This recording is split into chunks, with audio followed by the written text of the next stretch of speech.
September 09 AD. The suffocating depths of the Teutoburg Forest in Germania. A torrential downpour turns the narrow, winding dirt tracks into a quagmire of mud and despair. Trudging blindly into this endless green abyss is the apex predator of the ancient world. 3 elite Roman legions, the 17th, 18th, and 19th, along with 6 cohorts of auxiliaries and 3 squadrons of cavalry. It is a sprawling, seemingly invincible column of 20,000 men, accompanied by thousands of camp followers, women, and children.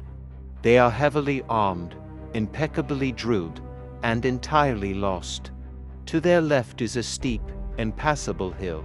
To their right, a treacherous, sucking bog. The dense canopy blocks out the sun, and the howling wind drowns out the commands of the centurions. By all conventional military logic, a Roman commander should never place his men in such a claustrophobic, indefensible position. A Roman army fights on open ground, where its brutal discipline and terrifying tactical formations can grind any enemy to dust. But today, there will be no open ground. Today, there will only be slaughter. Suddenly, a terrifying roar echoes through the trees. A hail of javelins tears through the gloomy twilight, striking down legionaries before they can even raise their shields. The forest comes alive. Thousands of Germanic warriors pour from the tree line, their faces painted in ash and blood. The trap is sprung. The Romans are entirely surrounded. It is a catastrophe that defies comprehension. The men of the imperial legions fight with the desperate ferocity of trapped animals, enduring a 3-day massacre that will permanently alter the course of European history. But this annihilation is not a twist of fate. It is the direct result of a catastrophic psychological failure. To understand how 3 legions were erased from existence, we must look beyond the javelins and the mud. We must examine the mind of the man who led them into the abyss. At the dawn of the 1st century, the Roman Empire under Augustus is a juggernaut of unmatched economic and military might. It has swallowed Gaul, pacified Hispania, and crushed resistance across the Mediterranean. Now, the emperor's eyes are fixed eastward, across the river Rhine, toward the dark and tamed wilderness of Germania. Augustus desires a pacified frontier extending to the river Elbe, and he sends his most trusted administrators to civilize the barbarian tribes. Enter Publius Quinctilius Varus. Varus is a patrician of the highest order, a seasoned diplomat, and a former governor of Syria. He is a man accustomed to the luxuries of the East, a bureaucrat who expects immediate obedience and absolute submission. When he arrives in Germania, he looks upon the tribal chieftains not as lethal adversaries, but as simple, uncultured subjects. He immediately imposes harsh taxation, forces Roman legal frameworks upon ancient tribal customs, and treats the fiercely independent Germanic warriors as conquered vassals.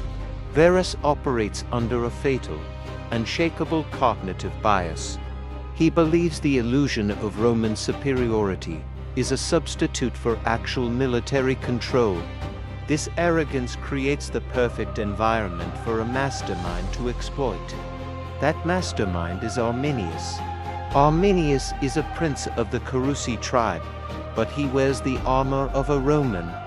Taken as a hostage in his youth, he was raised in Rome, received a military education, and was even granted Roman citizenship and elevated to the prestigious equestrian order.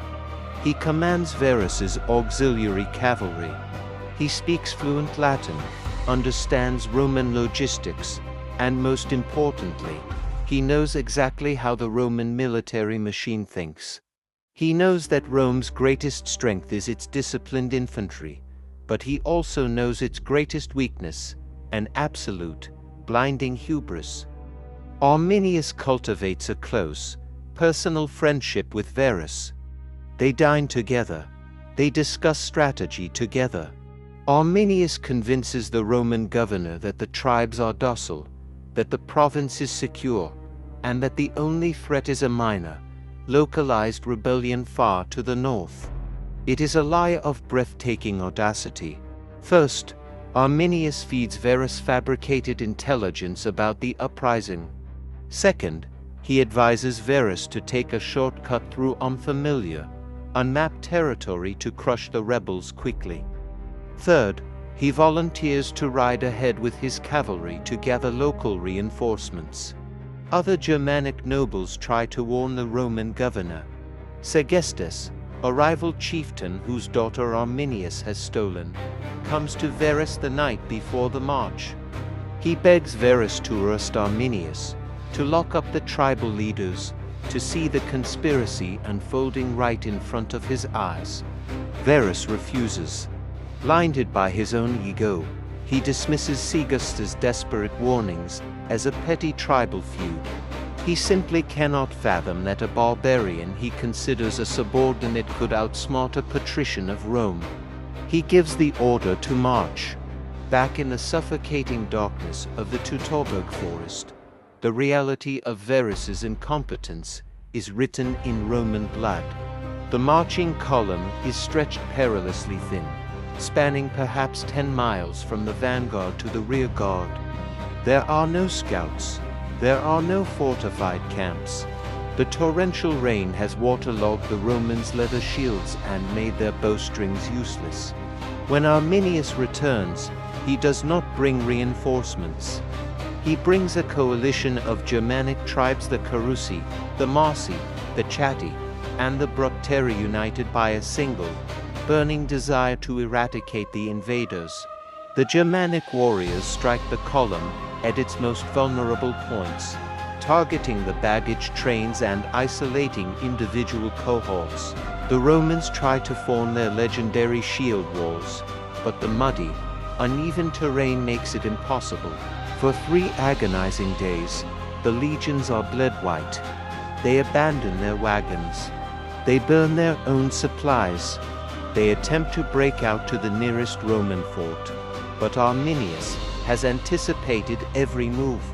He has ordered trenches dug across the few passable escape routes, funneling the survivors into a final, horrific killing ground at Calcrease Hill. It is here that the psychological breaking point is reached. Discipline completely evaporates. The chain of command shatters. Veteran centurions, realizing the absolute hopelessness of their situation, fall upon their own swords rather than be taken alive by the tribes. Varus, the architect of this unmitigated disaster, sees his army disintegrating. Faced with the ultimate failure of his worldview, he takes his own life. With their commander dead, the remaining legionaries lose their discipline, their formation, and finally, their lives. The Germanic warriors swarm over the earthworks. They capture the sacred silver eagles of the 3 legions, the ultimate disgrace for the Roman military. The few survivors are dragged away to the dark groves of the forest, where they are sacrificed to the Germanic gods or sold into a lifetime of brutal slavery. When news of the massacre reaches Rome, the psychological shock is seismic.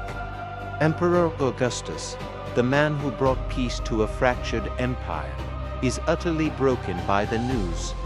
The historian Suetonius records that for months, the emperor wanders the halls of his palace, tearing his clothes and letting his hair grow wild. He is heard repeatedly screaming into the empty corridors, "Quinctilius Varus, give me back my legions." The disaster at the Teutoburg Forest shatters the myth of Roman invincibility.